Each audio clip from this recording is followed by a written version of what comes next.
এবং অনেক দিন ধরেই আমরা জানি তিপ্রামতা বিভিন্ন ইস্যু নিয়ে ওনারা ইস্যু সমাধানের লক্ষ্যে বারবার আমাদের গোচরে এনেছেন, কেন্দ্রীয় সরকারের গোচরও এনেছিলেন এবং মাঝে মধ্যে আমাদের ডায়লগও হয়েছে ওনাদের সাথে যে কিভাবে ওনাদের এই সমস্যার সমাধান হয়।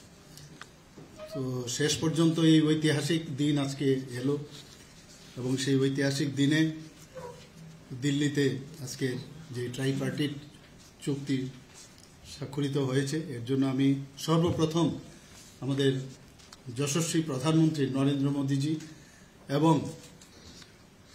আমাদের ভারত সরকারের গৃহমন্ত্রী এবং সমবায় মন্ত্রী ওনাকে আমি ধন্যবাদ দিতে চাই এবং ওনার ঐকান্তিক যে চেষ্টা, সেই চেষ্টার কারণেই আজকের এই ঐতিহাসিক চুক্তি সম্পাদিত হয়েছে। এবং আমি ধন্যবাদ দেব তিপ্রামতা দলের যিনি ফাউন্ডার যিনি ছিলেন মহারাজা প্রদ্যোৎ কিশোর মাণিক্য দেববর্মনজিকে। এবং সেখানে গতকালই আমি বিধানসভার থেকে আমার যেতে হয়েছে, আমার সাথে আমাদের দুজন মিনিস্টারও আমার সাথে গিয়েছিল। আপনারা সবাই দেখেছেন কারা কারা গিয়েছে এবং আমার সাথে চিফ সেক্রেটারি মহোদয় গিয়েছেন, কারণ ট্রাইপার্টিট যে চুক্তি সেখানে ত্রিপুরা সরকারের পক্ষ থেকে চিফ সেক্রেটারি মহোদয় সাইন করবেন, এর জন্য উনিও যেতে হয়েছে ওনাকে। অ্যাকচুয়ালি আমি দিল্লিতেও বলেছি it is the need of the hour এবং বর্তমান সময়ে এই চুক্তির খুব ইম্পর্টেন্ট এবং আমরা চাই যে ত্রিপুরাতে শান্তি বজায় থাকুক। আর বারবার আমি যেটা বলি যে আমরা সমস্যা সৃষ্টি করে আমরা এই সরকারে আমরা থাকতে চাই না, সমস্যা সমাধানের মাধ্যমে আমরা এই সরকারে থাকতে চাই এবং এইবারেও কিন্তু তার প্রতিফলিত হলো। কেন্দ্রীয় সরকারও বারবার এই চেষ্টা করেছেন। নর্থ ইস্ট রিজিয়নে আমরা সবাই জানি কতগুলো চুক্তি সম্পাদিত হয়েছে, সবাই আমরা জানি। এবং মাননীয় প্রধানমন্ত্রীজি বারবার বলছেন যে নর্থ ইস্ট যদি ডেভেলপমেন্ট না হয়, এখানে যদি শান্তি প্রতিষ্ঠিত না হয়, তাহলে ভারতবর্ষ কোনো অবস্থায় ডেভেলপমেন্ট হবে না এবং শান্তিতেও থাকতে পারবে না। আগে আমরা দেখতাম যে ইন্টার বর্ডার সমস্যা ছিল, মানে এক একটা আমাদের নর্থ ইস্টের যেটাকে অষ্টলক্ষ্মী বলা হয়েছে, মাননীয় প্রধানমন্ত্রীজি বলেন একটা নিজের ভারতবর্ষের মধ্যেই এক স্টেটের সাথে বর্ডার নিয়ে সমস্যা, সেই সমাধানও এখন কিন্তু কেন্দ্রীয় সরকারের হস্তক্ষেপে সেই সমাধানও হয়েছে। এবং আজকে কিন্তু আরেকটা নতুন ইতিহাস সৃষ্টি হলো ত্রিপুরার ইতিহাসে তো বটেই, এবং এতগুলো চুক্তির মধ্যে আরেকটা উল্লেখযোগ্য চুক্তি আজকে তিপ্রামতার সাথে এই চুক্তি সম্পাদিত হয়েছে। এবং এতে করে আমাদের ত্রিপুরাতে আমরা যেটা বারবার বলছি, যেখানে আমরা জাতি জনজাতি আমরা সবাই মিলে একসাথে ত্রিপুরাকে এক ত্রিপুরা শ্রেষ্ঠ ত্রিপুরা আমরা বানাতে চাই, সেটা কিন্তু এই চুক্তির পরিপ্রেক্ষিতে আমি বলবো আমরা এক ধাপ কিন্তু আমরা এগিয়ে গেলাম। এবং আমরা বারবার বলছি যে যতক্ষণ ধরে শান্তি সম্প্রতি না থাকবে কোনো অবস্থায় ডেভেলপমেন্টও হবে না। তো সেই দিক দিয়ে বিচার যদি আমরা করি, মাননীয় গৃহমন্ত্রীজি বলেছেন যে আজকের দিনটি সত্যিই একটা ঐতিহাসিক। এবং আমরা দেখেছি আগে দেখতাম যে নর্থ ইস্ট মানে একটা উগ্রপন্থীদের একটা আনাগোনা, উগ্রবাদ, যেন মনে হচ্ছে যেন এখানে উগ্রবাদের মাধ্যমেই এই নর্থ ইস্ট চলবে এবং নানা রকম বিবাদ এই নর্থ ইস্টের মধ্যে থাকতো। ত্রিপুরাও এর মধ্যে আমরা সবাই জানি যে এনএলএফটি থেকে আরম্ভ করে বিভিন্ন সময় বিভিন্ন উগ্রবাদী সংগঠন এখানে ছিল এবং সেইগুলোকে এখন হিংসামুক্ত বলুন, আজকে উগ্রবাদ মুক্ত বলুন, বিবাদমুক্ত বলুন, সেটা কিন্তু মাননীয় প্রধানমন্ত্রীজির মার্গদর্শনে এবং আমাদের গৃহমন্ত্রীজির হস্তক্ষেপে সেটা সম্ভব হয়েছে। এবং ত্রিপুরায় শুধু নয়, সারা নর্থ ইস্টার্ন রিজিয়নে যারা এই বিশ্বাস করতেন তারা কিন্তু আজকে মূল স্রোতে ফিরে এসেছেন। বিভিন্ন সময়ে আপনারা দেখেছেন, এর মধ্যেও অনেকে যারা এই উগ্রপন্থা ছাড়তে পারেননি, এখনো কিন্তু টাইম টু টাইম ওরা কিন্তু সারেন্ডার করছেন, মূল স্রোতে ফিরে আসছেন। এবং 2019-এর যে NLFT চুক্তি আমরা সবাই জানি, সেই চুক্তিও সম্পাদিত হয়েছিল। 2020-তে ব্রুরিয়াং শরণার্থীদের সঙ্গে যে কোয়াড্রিপার্টাইট যে চুক্তি, সেটাও আমরা সবাই জানি।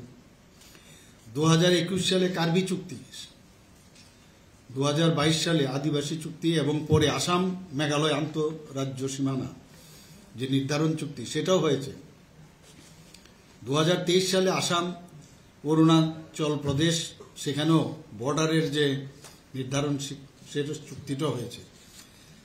2023 সালে ডিমাসা চুক্তি হয়েছে।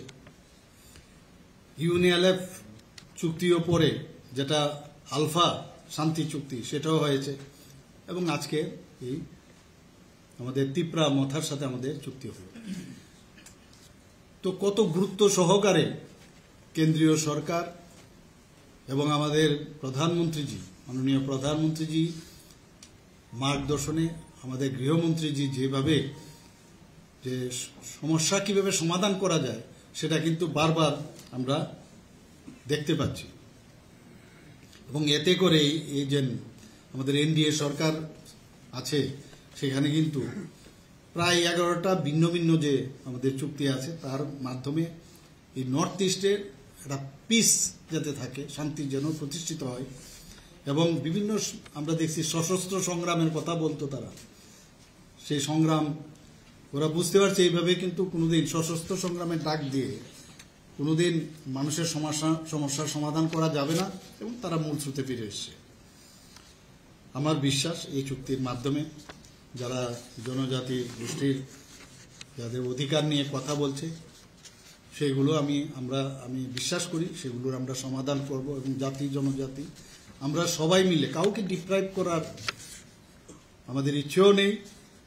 আমাদের ডাবল ইঞ্জিনের সরকার আমরা বললাম যেগুলো এতে প্রমাণিত হয়, কাউকে ডিপ্রাইভ করার ইচ্ছে নেই। এবং যে সব সমস্যাগুলো আমাদের রয়েছে সেগুলো আমরা আলোচনার মাধ্যমে আমরা বিভিন্ন যে যৌথ ওয়ার্কিং গ্রুপ হবে এবং কমিটি গঠন করে, এবং যখন উভয় পক্ষ সহমত পোষণ করবে তখনই আমরা এগুলো ইমপ্লিমেন্ট আমরা করব। এবং বিশেষ করে যে বিষয়গুলো নিয়ে আজকে ভেরি ইম্পর্টেন্ট, আপনারা বাই দিস টাইম নিশ্চয়ই পেয়ে গেছেন, সেগুলো হচ্ছে তাদের ইতিহাস, জনজাতিদের ইতিহাস এবং জমির অধিকার, রাজনৈতিক অধিকার, অর্থনৈতিক উন্নয়ন, পরিচিতি, সাংস্কৃতিক, ভাষা ইত্যাদি বিষয়ে বেশি স্ট্রেস দেওয়া হবে, যাতে করে এগুলো আমরা সমাধান করতে পারি। আজকের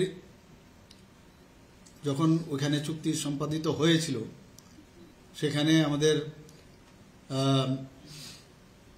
মহারাজা প্রদ্যোৎ কিশোর দেববর্মা তো ছিলেনই, পাশাপাশি আমাদের LOP আপনারা সবাই জানেন, যিনি আমাদের বিধানসভার যিনি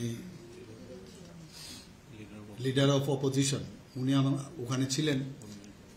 তাছাড়া উপস্থিত ছিলেন তিপ্রা মথার যিনি প্রেসিডেন্ট বিজয় কুমার রাঙ্কলও উপস্থিত ছিলেন, এবং আমাদের যে ত্রিপুরা সরকারের মাননীয় মন্ত্রী বিকাশ দেববর্মা এবং শ্রী শুক্লাচরণ নোয়াতিও উপস্থিত ছিলেন। এবং এখানে আমাদের ত্রিপুরা সরকারের তরফ থেকে চিফ সেক্রেটারি স্বাক্ষর করেছেন শ্রী JK সিনহা মহোদয়, এবং কেন্দ্রীয় সরকারের পক্ষে স্বাক্ষর করেন ভারত সরকারের স্বরাষ্ট্র মন্ত্রকের যিনি অতিরিক্ত সচিব শ্রী পীযূষ গোয়েল। তো আমি আশা করি যে আমাদের একসাথে মিলে আমরা এক ভারত শ্রেষ্ঠ ভারত, এক ত্রিপুরা শ্রেষ্ঠ ত্রিপুরা অবশ্যই এই চুক্তির মাধ্যমে সেটা আমরা করব। সবাইকে অসংখ্য ধন্যবাদ। এর আগে যে ট্রাইপার্টাইট একটা কমিটি ছিল আইটির পিছনে, এটা কি ডিজলভ হয়ে গেছে? কোনটা ট্রাইপিটি? হাই পাওয়ার মোডালিটি কমিটি একটা বানানো হয়েছিল আগে।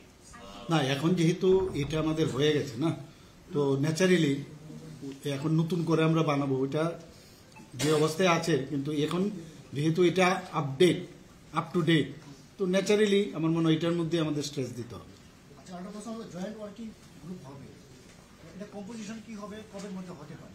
এটা আমরা তো নিশ্চয়ই করবো। এখন তো আবার ইলেকশন প্রায়, আজকে তো ডিক্লেয়ারও হচ্ছে সব জায়গায়, ক্যান্ডিডেটও ডিক্লেয়ার হয়েছে, কিন্তু এর মাঝেও কিন্তু আমরা কাজ শুরু করে দেব কি, এবং সময়ের মধ্যেও যেন সব আমরা শেষ করতে পারি, সেটাও কিন্তু এই ট্রাইপার্টাইট যে আমাদের চুক্তি আছে তার মধ্যে বলা হয়েছে, কিন্তু একজ্যাক্ট ডেট বলা যাবে না।